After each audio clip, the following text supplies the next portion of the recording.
the host of Wall Street Week, David Westin, joining us as he does every day at this time. And David, we've gone through so many industries with you here, finance, a few others.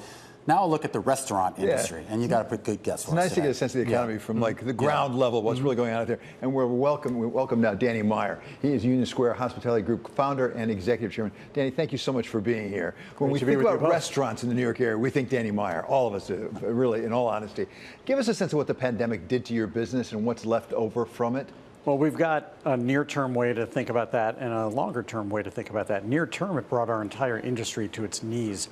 Think about it. Unlike 9/11, where I think restaurants, especially in New York City, played a big role in bringing back the economy because we could be a place for people to come together with friends and family and actually feel hope. We were not able to do that. We were not allowed to welcome you into our restaurants for almost 5 months after the pandemic started. So we were all scrambling to see, how can we stay in business? How do you stay in business in an industry that already has really narrow margins when you can't have any revenue whatsoever except, you know, a little bit of takeout and delivery, which not many of us were really set up to do at that point. So in our case, we went from about 2,400 employees in March of 2020 down to about 45 employees by May. And this is a business that had built itself on an employee-first culture. Really hard thing to reconcile. How do you take care of people by laying them off? And it was awful. Now, what I can tell you is that we are now back all this time later to a point where we've got about 2,800 employees. So we're significantly ahead of where we were when COVID started. But probably more importantly than anything is, who are those employees? These are people, many of whom had not even been in the restaurant industry before.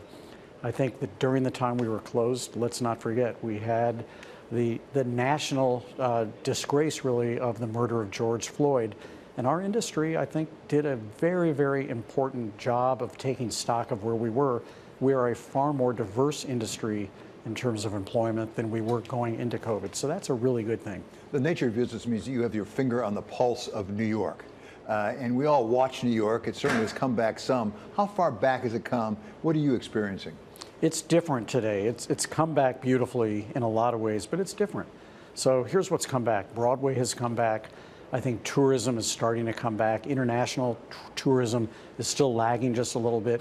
Office density is the one thing that we have yet to see come back in a big way. Look, you can imagine that Mondays and Fridays you have fewer people in the office. They're working, we hope they're working remotely from somewhere else.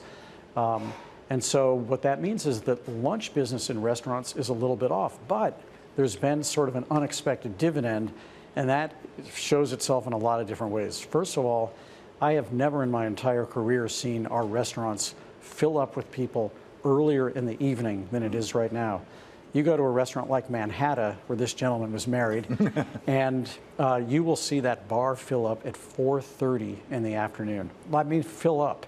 And then people will fill our restaurants at 5:30 or 6. That used to be only if you were pre-theater or only if you were, 70 years old or over did you want to eat that early. Yeah. And nowadays, that's what's going on. So we're picking up a lot of what we lost at lunch. One of the big things that also came out of the pandemic, and in addition to, of course, getting people back, diners back in there, was also your input costs, the cost of food, the cost of other things, and even just the disruptions. I remember talking to a lot of restaurateurs that were saying, it's not just that we're paying more, but if we want, 10 cases of this bottle of wine, we might only get 5 of them. So it makes you have to be a little bit more creative in how you plan out these menus. Are you still dealing with that? We are, to a degree. Yeah. What I can say is that the supply chain bottlenecks have largely loosened, and what that did was, a lot of times you couldn't fix the broken equipment. Let's face it, restaurants are manufacturing plants. We want you to think that we're just a big showroom, the dining room, but the kitchen takes a lot of wear and tear. And when you can't get something replaced or fixed, like an ice machine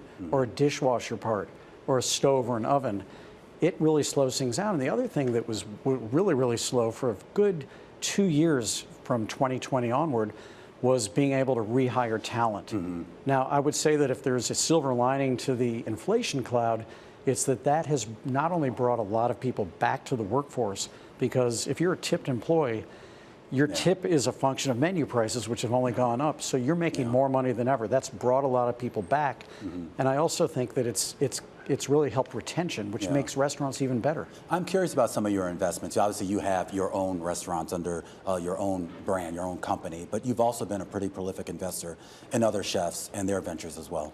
Yeah, we have a fund which is called Enlightened Hospitality Investments. It's about 8 years old right now. We've made 21 investments, and our entire focus is on restaurants and businesses. Some of our software, some are not even restaurants. We invested in Clear early on. Some are tech investments, like Resi was an early investment of ours.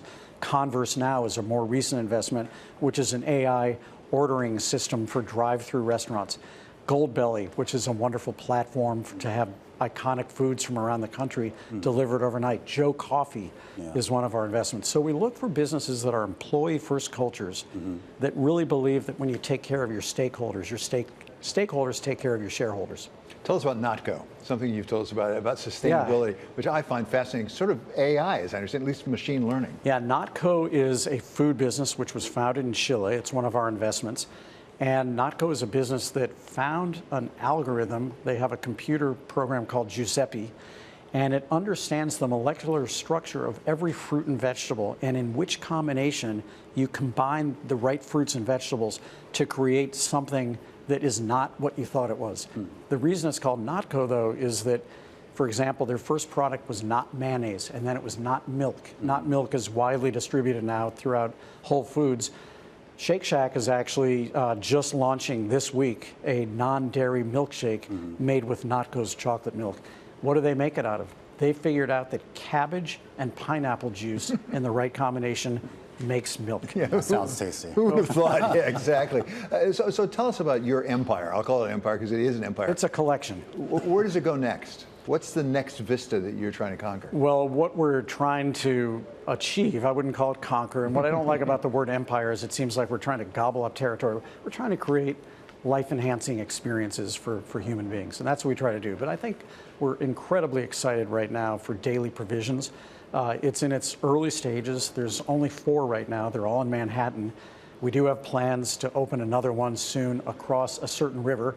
And we're very, very excited about that. It's an all-day neighborhood cafe. I think you've even tried the crawlers before. Yeah, so for our viewers who aren't familiar with it, this is more of a casual space, right? Oh, it's very, very more casual. Takeout.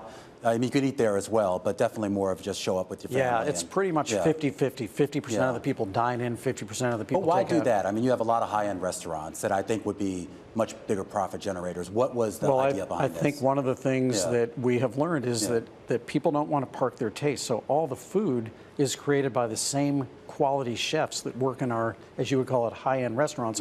Our head of culinary is a woman named Claudia Fleming, who's a James Beard Award-winning pastry chef.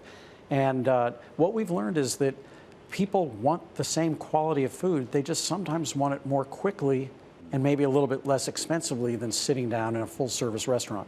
So this is a way to do all those things. It works beautifully to have your food picked up, delivered, eaten in the place. It's a fun place, morning, noon, and night. The roast chicken is second to none at nighttime, and the crullers, well, I think you've already spoken for those.